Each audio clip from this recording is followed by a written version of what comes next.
Assalamu alaikum. I am Professor Zaur Ahmed. You are watching the Professor Academy YouTube channel.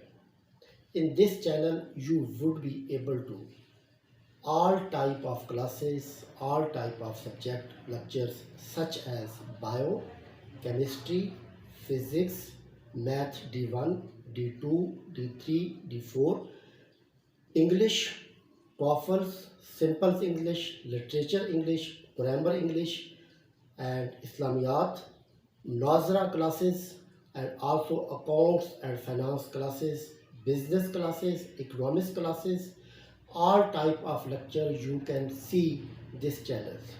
If you have a want to more information about this channel, you can visit our website, the Professor Academy .com.pk, and you can visit our video channel, the Professor Academy channels.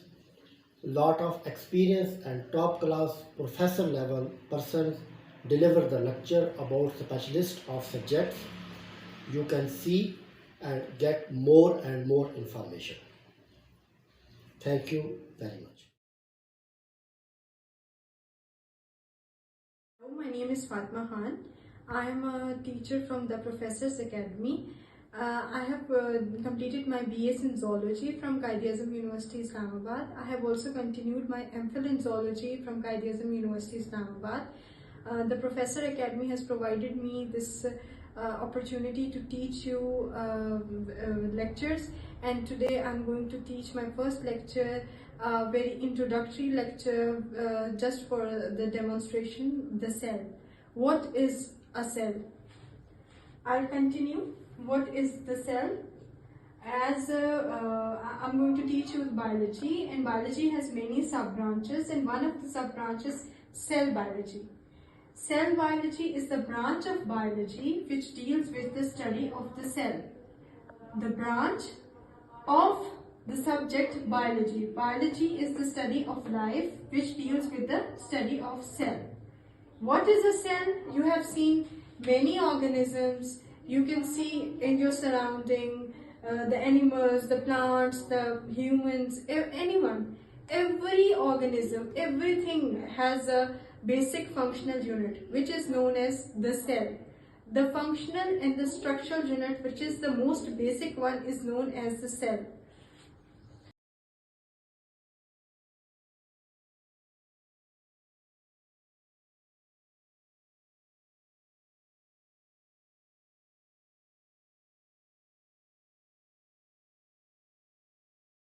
Cell is the structural and functional unit of the life. As you know, our life, we are living, we are breathing, we are giving out carbon dioxide, inhaling oxygen, and everything is based upon a structural and functional unit called cell.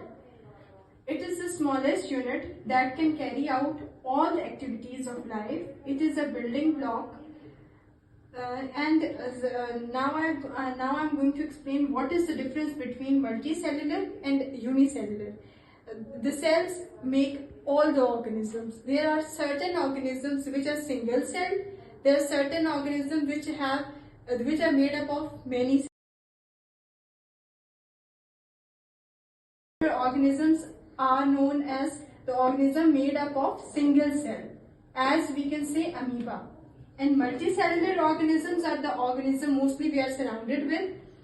They are made up of many cells, and for example man. Rather, I'll say that there are more unicellular organisms and multicellular organisms. And now, as you know, everything in this world has a history. Discovery of the cell has been always a very interesting topic, as I'm going to tell the structural and functional unit of the life, which was the most basic one. What was its discovery? How was it discovered? Robert Hooke was the scientist who discovered cell and reported his work to his publication known as Micrographia. Robert Hooke was a scientist. He performed an experiment in which he took the cork the cork which covers the wine bottles mostly, and the cork was observed under his own self-made microscope. He observed that cork has many compartments, and he named each compartment as cell, because the cell was also covered with the boundary which is known as a cell membrane. And as you know, we can see a room. It also has some walls. Through its support, the room is standing. Same is the cell. The compartment has been divided, and the compartment was named as cell, and the cork was divided into many cells. As he referred this cork example to the honeycomb. The honeycomb also has the similar compartments. As we can say them, the cell, the basic and the structural and the functional unit of that body, which is presented as the honeycomb. Robert Hooke's and named and referred that as honeycomb. Now I'm going to also tell you about the Lawrence Oken. He also gave his observation that all living organisms originate from cells and consist of cells. Means every organism is made up of cell and has an origin which is also made up of cells, because it is the structural and the functional unit of life. So Lawrence Oken gave this observation. And I'm coming to the next scientist, D. Lamarck. No body can have life if its constituent parts are not cellular tissues. As we know, we will study organs and organ tissue level and the cellular levels. There are many levels. So he also gave his observation that no body can have life. No organism can have its life if its constituent parts, the parts which are making the body, are not cellular tissues. Means they are not made up of cellular tissues. I'll explain the further cell in my upcoming lectures, as this was a demonstration only. Thank you.